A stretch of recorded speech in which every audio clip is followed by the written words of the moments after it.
Hello everyone, Star Wars News 101 here. Today I'm going to share with you my ranking of every Star Wars movie from worst to best. Now this is my personal ranking of the Star Wars films, which means this is my opinion.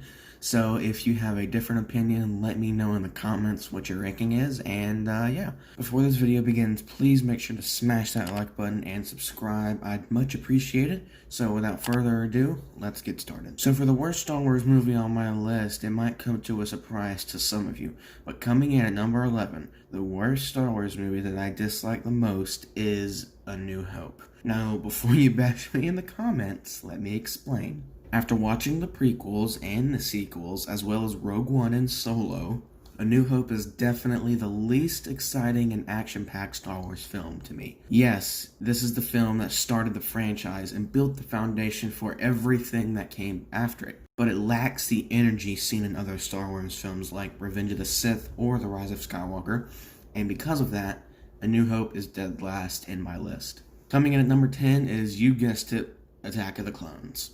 Attack of the Clones is a no-go for a lot of Star Wars fans, as it also lacks energy and action until the final moments of the film. The majority of the film is about Anakin and Padme and their relationship for each other. Although it is important for the prequel trilogy itself, it is executed poorly and is a bit weird in some scenes. I don't like sand. Which puts Attack of the Clones for me at number 10. At number 9 we have The Phantom Menace. The Phantom Menace has what a lot of people want from a Star Wars film: lightsabers, space battles, and cool characters, but has some scenes that don't move the plot forward and characters that just shouldn't exist. Which for me puts The Phantom Menace at number 9. Coming in at number 8 we have The Last Jedi. Once again, this is another Star Wars film that not a lot of people enjoyed. The Last Jedi literally divided the fans in a negative way. Killing off characters like Supreme Leader Snoke and Luke Skywalker was a huge red flag for most people. Supreme Leader Snoke was supposed to be the big bad in the sequel trilogy, like Emperor Palpatine was in the prequels and the original trilogy, but was killed by Kylo Ren when taking Rey to him, which led to the return of Palpatine again in The Rise of Skywalker.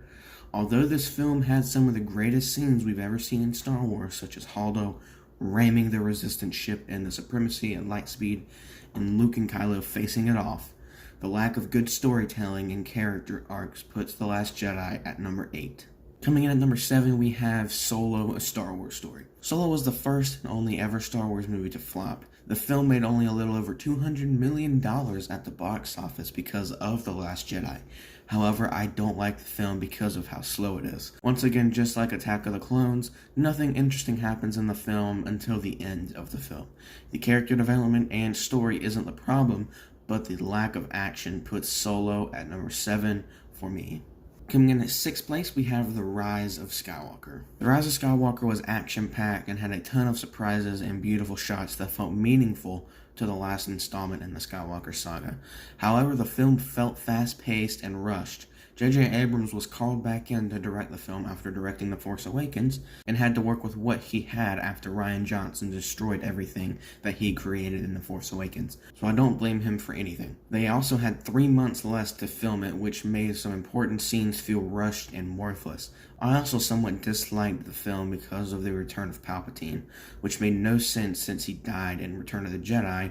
Overall, the film ended up being a huge mess, which puts The Rise of Skywalker for me at number 6.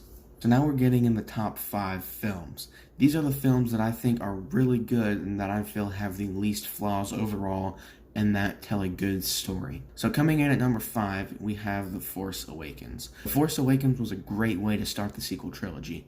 It set up the next generation of characters that I thought were really good. It had a ton of action-packed scenes, and the story was jammed with a ton of awesome references, clues, and cameos. Even though I feel like some scenes felt a bit underwhelming, The Force Awakens is a great Star Wars film, which is why it is number 5 on my list. At number 4, we have Rogue One. Once again, Rogue One was a great first spin-off film. It had a great set of characters, a great story, and awesome space battles. My favorite part of the film is the iconic Vader scene at the end of the film. It also is filled with stunning visuals and resurrected the great Grand Moff Tarkin, which I think they did an excellent job on. Overall, Rogue One is an excellent spin-off, which puts it at number 4. Coming in at number 3, we have Empire Strikes Back. Empire Strikes Back is one of the best Star Wars films ever made. It has a ton of action, one of the best stories in Star Wars history, and delivers one of the most iconic movie lines in cinema history, period. Which puts the film at number 3 for me. Once again, not much to say about this film other than it is one of the greatest. Coming in at number 2, we have Return of the Jedi. Return of the Jedi is the last installment in the original trilogy and brings a ton of action-packed and emotional scenes that make this film so great. There isn't much to say about this film other than it is a masterpiece, which is why it is second. And finally, coming in at first place, we have Revenge of the Sith. So Revenge of the Sith is one of the first Star Wars movies I ever saw. So I never saw these Star Wars movies in order, and I absolutely fell in love with it. I loved the story, I loved the action, I loved the emotion, I loved everything about this film. And still to this day, I think it is the greatest Star Wars film ever made. Could this change in the future? Possibly, considering I'm only 16 now. But the best Star Wars film, in my opinion, to have ever been made is Revenge of the Sith, which is why it is first. So there you have it, guys, my ranking of all of the Star Wars films. Hopefully you guys enjoyed it. If you did, please make sure to like the video and subscribe. I'd really appreciate it. And my name is Star Wars News 101, and I'll catch you guys in the next one. Peace.